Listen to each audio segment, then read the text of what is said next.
Well, it's officially Haaland versus Nunez, and the Premier League is back.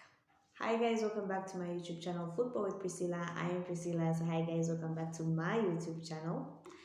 So today I just want us to talk about the games that have been played. And when I talk about the games, I don't mean all the games. I mean the games that I actually watched and the games that I actually enjoyed watching. And mostly it's the top 6 games.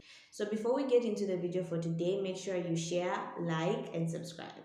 Okay, so I'm going to be doing my reaction to the games that happened, well, in the weekend.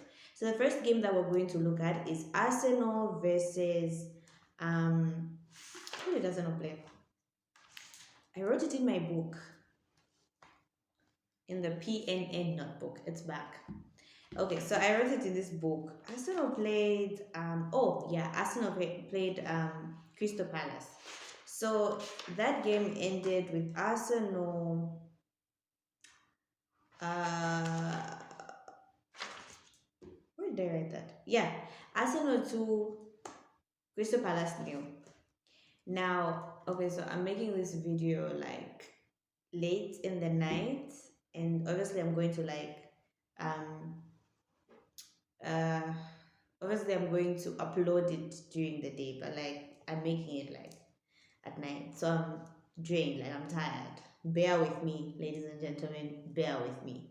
But yeah, so Arsenal played Crystal Palace on Friday and the Premier League opened. It was the opening game, and yeah, Arsenal won 2-0.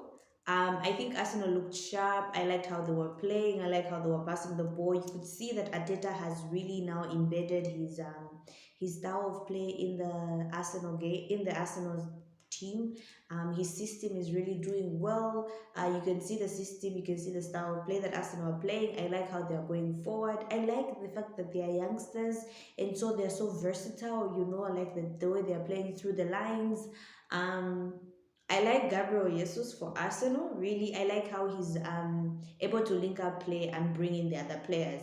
Now, however, when I looked at Crystal Palace did not impress me. Like, I know how Crystal Palace can play. Sometimes they can be that annoying small team, but they did not play very well. I don't think Crystal Palace showed up the way I know Crystal Palace showed up. I don't think Zaha was at his best. I think they were missing some other players. So, yeah. Crystal Palace did not play well. The next game we're going to talk about is Liverpool versus Fulham. Nunes scores, Salah scores. Now I know after like a lot of people have been questioning if Nunes is actually as good as he thinks. For some reason, we tend to think as though if a player is good, our benchmark is like if you say you're good, you have to be good in the Premier League. But that's not true, right? Okay, there are actually players outside the Premier League who just don't like the English Premier League and are actually good players. For example, Lionel Messi. Messi has dominated world football. I'm a Lionel Messi fan, by the way. But Messi has dominated world football and he's never played in the Premier League. And there's this whole argument of, oh, can he do it in the Premier League? He doesn't have to do it in the Premier League to prove that he is one of the greatest players we have ever seen to play the game. So, yeah, a lot of people have been attacking Nunes and saying, can he do it in the Premier League? Well, yeah, he can do it. I like how Nunes plays. He's really aggressive. He reminds me of Mane. He's different from Salah. Okay, so Salah, he's going to run on the left, cut in, and then shoot. Nunes can hit the ball. He can shoot from outside the box. He's more of a goal poacher. He's got amazing positional sense. He knows where the ball is going to come. He's at the right place at the right time. And I like goal scorers like that. I thought Liverpool were not convincing for me, honestly. For them to go two against a draw against Fulham. I keep on saying this. I'm not convinced with that Liverpool midfield for me personally. I feel like something is lacking. Thiago is injured. Surprise, surprise. Liverpool needs fresh legs in that midfield. You can't depend on Henderson to carry you throughout the season. Henderson is becoming old. We have Milner who plays all positions, and Keita who's rarely fit. So I feel like Liverpool really need to handle their midfield because eventually one day their midfield will let them down. Okay.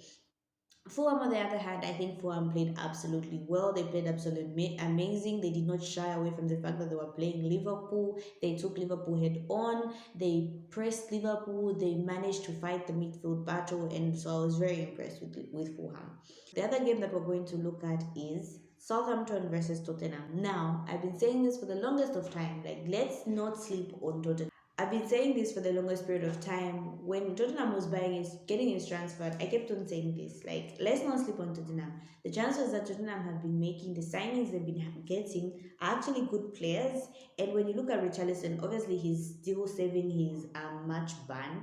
We have Lenglet, we have Besuma, and this other guy, I've forgotten his name, that Tottenham recently bought. And I feel like Tottenham are going to be a very difficult team to beat, also a very difficult team to play against.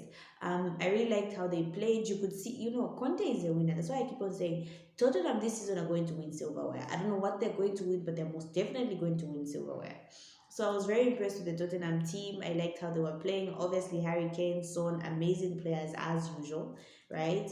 Southampton, you know how Southampton is. Like they have days when they can be that annoying team that can beat anyone, and then they have days when they're just like the average Southampton that we know. Obviously, in the Southampton team, I will always want to watch Ward Prowse. I feel like he is one of the best midfielders in the Premier League. I don't know why big things haven't gone for him.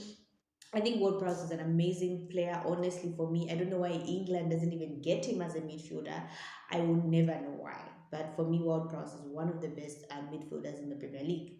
Okay, so we have Chelsea versus Everton. Chelsea won 1-0. Now, this one was a close score because Chelsea are not convincing. I keep on saying this. Chelsea fans, okay, you guys really need to buy. I don't know how you're going to convince your club, but you guys really need a striker. Yes, Raheem Sterling was making the runs. Yes, Mount was making the runs. Kai Havertz, I said this before. You can go back to one of my videos if it's not this. I think there was a video I made when I was talking about I was rating the transfers, and I said Chelsea need a natural striker, right? Chelsea also, Kai Havertz is not physical enough to fight the Van Dijks, the Yerry Minas of the Premier League, right? And for real, they played against Everton and they found a defender like Gary Mina who kept on bullying, what's this guy's name? Havertz. I think Havertz left injured. So Chelsea really need a striker. I don't know why you guys are not pushing for a striker. Chelsea's midfield is good in that they have Jorginho, they have Kante. Unfortunately, they really don't have a striker. So I'm very worried for Chelsea. Where will your goals come from? Will they come from Havertz? Most definitely not going to come from Sterling. Sterling is not a 2025 goals type of player. Yes, he adds on to the wings, but that's all. Like he's not that natural number nine that you guys need. It was a close call. Everton I thought would be blown away by Chelsea, but Everton played well. But still, you can see that they are missing the pace of Richarlison as well as Dominic Calvert-Lewin's goals. So ish Everton guys, it's not going to be easy this season. They're really lacking in the forward line. Um, but I love Decore. I'm a big fan of Decore, but yeah, Everton not so convincing this season. I don't know why they haven't bought even more players, especially in their forward line to replace Richarlison. You never know, but I just can't wait to see Tottenham with Richarlison and Son in the same starting lineup and them running at players. The other game I want us to talk about is the Man City versus West Ham game. Haaland scores 2 goals. Now, people after the Shield started calling Haaland all sorts of names. He's going to flop. He thinks this is the Bundesliga. Blah blah blah. This is not bad. This is not Borussia Dortmund. A lot of names were called, especially Twitter. Like people on Twitter were like, yeah, calm down. Okay, Haaland showed everyone who he was by scoring 2 goals. I know one was a penalty, but that's Haaland. Haaland will get you goals. Man City was still Man City, even though Man City is not convincing. Now, I thought I was the only one who thought about this, but then I was on YouTube going through. Obviously, I have to watch YouTube videos. I was watching Mark Goldbridge on is it That's Football? He was talking about the Man City West Ham game, and he said something that I've also noticed when he said he talked about how Man City's squad depth isn't really that good, and that's the one thing I've noticed. Man City's team a delight to watch, but their team B is not there. That time they had the likes of Sterling sitting on the bench, the likes of Bernardo Silva sitting on the bench, even though I hear Barcelona wants to get Bernardo Silva. How Barcelona going to afford Bernardo Silva, I have no clue. But yes, I don't think Man City still have that great squad depth that they had last season. I feel like they've sold off a lot of players in Gabriel Jesus and what's that guy's name? Um, what's his name? The left winger from Ukraine. I've forgotten his name.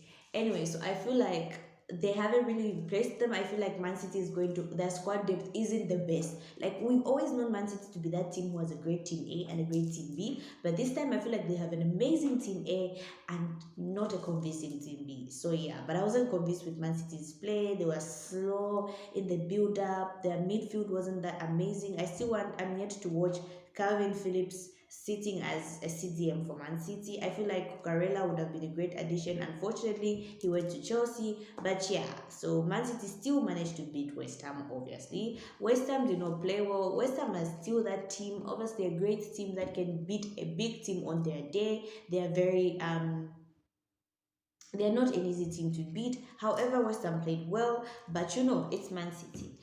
So yeah, Haaland scores. Nunes versus Haaland. We are back. Um, Now the final game that I'm going to talk about, yeah, Manchester United versus what's this guy? What's this team? Brighton. Now, guys, like the meltdown in the fan base is amazing. I was just like, at this point, as if you've supported Manchester United long enough, you reach a point where you're no longer emotionally attached. Like you're just watching it now. Like whatever happens, happens. I have reached that extent as a Manchester United fan where I'm so not emotionally attached to Manchester United, whereby if they lose and are useless like they were on Sunday, it will not ruin my weekend. People are like having a whole mental breakdown. The fan base has gone nuts. People are saying we're losing, we're going to be relegated. It's the first game, guys. Calm down, okay? Eric Ten Hag is still embedding his style of play in the players. It's not like the worst hasn't reached the worst. Do I feel like Manchester United still needs to sign players? Yes, we still do. Like we are lacking a lot of players. I feel like we need another striker. We need a CDM. Why we haven't fixed the CDM role for the past 4 5 years is beyond me. We should have known that after Matic got old. Why we didn't replace Matic and bought a younger Matic is beyond me. Our recruitment is horrible, right? So yeah, Manchester United obviously lost to Brighton. Potter ball. Like guys, Potter is one of the best managers in the Premier League. However, I don't know if he can manage a big club, but he's very good, right? When it comes to those coaches that build a team, Potter is one of the best coaches at that. Like that's why I'm like, why did Newcastle go for Graham Potter? I know they went for Eddie Howe, but I'm more so of a Graham Potter because I've seen how he's built Brighton. I've seen their Brighton style of play. They are an amazing team to watch. You enjoy watching Brighton anyway. So yes, Brighton beat Manchester United 2 goals to 1. I don't even want to go in depth of Manchester United, like the Manchester United game. I know the game was lost on the midfield. Scott McTominay and Fred. Oh my god, right? Like I just so yeah, anyway, Manchester United lost. And then after that, I keep on hearing transfer news. Manchester United are in for Rabiot and are in for Anatovic, right? Why we are not in for Ruben Neves? Guys, I've been saying this for the longest of time. I am the biggest. I like Ruben Neves. I watch Ruben Neves play for Wolves. Why on earth are we not going for Ruben Neves? He's 25 years old, the same age as Scott McTominay. Yet Manchester United want to go and buy whatever. Like Ruben Neves is just there. If Wolves tell us buy him at 70 million, buy him at 70 million. You are the biggest club in the world with the biggest fan base. Okay, if Manchester United release a new kit, they do make profit. Why the hell are we not buying players? Buy players for heaven's sake. If Barcelona can buy players, why? And Barcelona are financially, we don't know, like the economics Barcelona is using, no one on this planet understands it. Yet Manchester United, who are okay, can't buy players. Like, what the hell is going on, guys? It's so frustrating.